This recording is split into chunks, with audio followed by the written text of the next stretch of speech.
Assalamualaikum warahmatullahi wabarakatuh. Saya Dr. Erik Yuwana SPOG, dokter spesialis kebidanan dan kandungan di Rumah Sakit JIH dan juga di Morula, Yogyakarta. Pada kesempatan ini saya akan membahas mengenai infertilitas. Sahabat JIH sudah mengetahui belum tentang infertilitas itu apa? Jadi kalau kita bicara infertilitas, yang pertama harus kita ketahui adalah definisinya. Definisi dari infertilitas yaitu seorang pasangan, baik suami maupun istri, di mana dalam 1 tahun atau 12 bulan hubungan tanpa pengaman, tapi tidak memperoleh kehamilan atau belum menghasilkan anak. Selain dari definisi yang saya sebutkan tadi, salah satunya adalah parameter dari usia. Jadi apabila usia pasangan itu sudah lebih dari 35 tahun, kita tidak lagi menghitungnya 12 bulan, jadi kita menghitungnya hanya 6 bulan.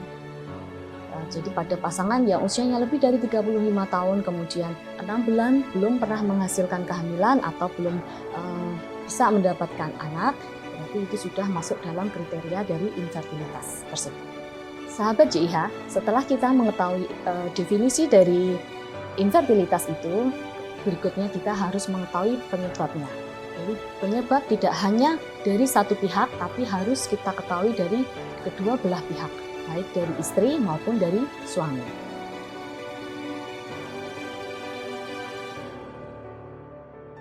Perlu kita ketahui penyebab infertilitas dari wanita 30% oleh karena kelainan anatomis. Misalkan kelainan bentuk dari indung telur, kelainan bentuk dari rahim, kemudian saluran telur yang buntu, kemudian kelainan anatomis yang lain yang mungkin terjadi secara bawaan. Sahabat JIH, selain kelainan anatomis yang saya sebutkan tadi, yang penyebab yang kedua dari sisi perempuan yaitu kegagalan dari ovulasi, atau kita tidak tahu masa subur atau ternyata menstruasinya dia tidak teratur. Menstruasi yang tidak teratur, terutama menstruasi yang mundur terlalu lama, itu menyebabkan siklus yang tidak ada masa suburnya, di mana siklus tersebut tidak menghasilkan sel telur.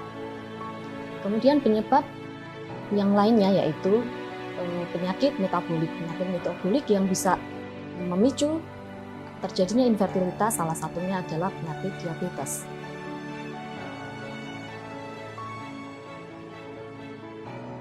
Selanjutnya kita akan bicara tentang penyebab pada pria. Penyebab pada pria ada 3 jenis. Pertama yaitu pretestikular, kemudian di dalam testikular atau posttestikular. Yang pretestikular misalkan ada kelainan hormonal pada pria tersebut, bisa juga oleh karena kelainan genetik. Kemudian yang testikular bisa karena terjadi obstruksi atau saluran sperma yang menghasilkan untuk ejakulasi ternyata terjadi sumbatan. Kemudian yang terakhir pretestikular, di mana salah satunya penyebab kegagalan dari fungsi ereksi atau kegagalan dari ejakulasi.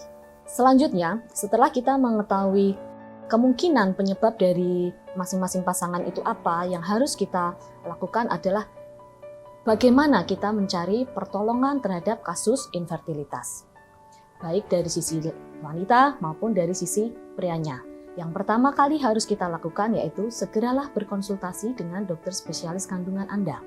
Sahabat JIH, pada kedatangan awal ke dokter spesialis kandungan untuk melakukan konsultasi, bisa kemudian dilakukan pemeriksaan ultrasonografi untuk istri. Kemudian kalau untuk suami, yang pertama kali dilakukan adalah melakukan analisis sperma. Setelah istri melakukan ultrasonografi atau USG, dari USG tersebut kita bisa melihat kelainan dari rahim, kelainan dari indung telur atau saluran telur. Kemudian selanjutnya akan disarankan untuk melakukan pemeriksaan HSG. Pemeriksaan HSG itu adalah untuk mengetahui saluran telur kanan dan kiri apakah buntu atau tidak.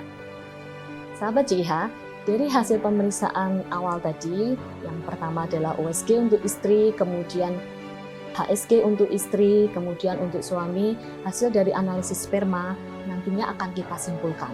Selanjutnya dari kesimpulan tersebut akan kita tentukan program yang paling tepat, program yang baik untuk pasangan itu apa? Apabila kita menemukan ternyata hasil HSG pada kedua saluran telur itu buntu atau hasil analisis sperma dinyatakan kurang bagus, baik secara jumlah, baik secara bentuk maupun pergerakan dari sperma, semuanya akan menentukan kita programnya mau bisa sampai apa. Apabila semuanya bagus, program bisa kita lanjutkan ke program alamiah. Apabila hasilnya kurang bagus, terutama dari hasil analisis sperma yang kurang bagus dari sisi pergerakan, kemudian dari sisi bentuknya, kemungkinan dibutuhkan teknologi berbantu.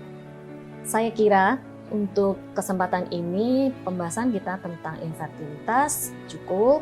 Selanjutnya akan kita bahas tentang teknologi reproduksi berbantu, di mana di dalamnya mencakup inseminasi buatan dan mencakup teknologi dari bayi tabung.